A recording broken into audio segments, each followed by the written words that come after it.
అనుదిన నిత్య జీవపు మాటలు. దేవుని నామానికి మహిమ కలుగునుగాక. దేవుని వాక్యాన్ని చదువుకుందాము. దేవా, నాయందు శుద్ధ హృదయము కలుగుజేయము, నా అంతరంగములో స్థిరమైన మనస్సును నూతనముగా పుట్టించము. కీర్తనల గ్రంథము 51వ అధ్యాయము 10వ వచనం. దావీదు దేవునికి వ్యతిరేకముగా పాపం చేశాడు. ఈ విషయము తెలిసిన తరువాత విరిగి నలిగిన మనసుతో దేవునికి ప్రార్థన చేశాడు. పాపము చేయనివాడు ఈ లోకములో ఎవడునూ లేడు.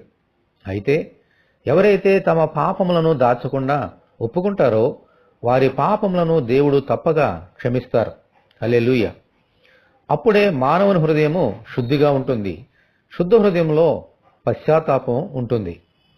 చేసిన పాపాన్ని తిరిగి చేయకుండా ఉండాలంటే స్థిరమైన మనస్సు కావాలి. దేవుని యందు మన మనస్సు స్థిరంగా ఉంటే తిరిగి పాపము చేయలేం.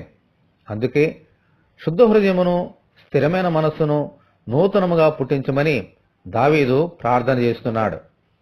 మన పాపములను క్షమించి శుద్ధ హృదయమును కలుగజేసి తిరిగి ఆ పాపము చేయకుండానట్లు స్థిరమైన మనస్సును నూతనముగా పుట్టించమని మనమందరము ప్రార్థన చేసుకుందాము.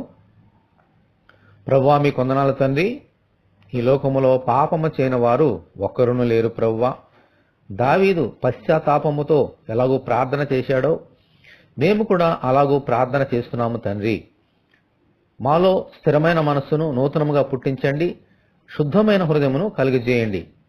తల్లి గర్భమున పుట్టిన దినము మొదలుకొని ఈ దినం వరకు మేము చేసిన ప్రతి పాపములను యేసు రక్తంలో కడిగి క్షమించమని, అలాగే ఈ వాక్యం వింటున్న నీ బిడ్డలందరినీ దీవించమని యేసు అతి పరిశుద్ధమైన నామములో ప్రార్థన చేయుచున్నాము తండ్రి. ఆమేన్. దేవుని కృప మనకందరికీ తోడే ఉండి నడిపించునుగాక. ఆమేన్. పరిశుద్ధ దేవుని మందిరం.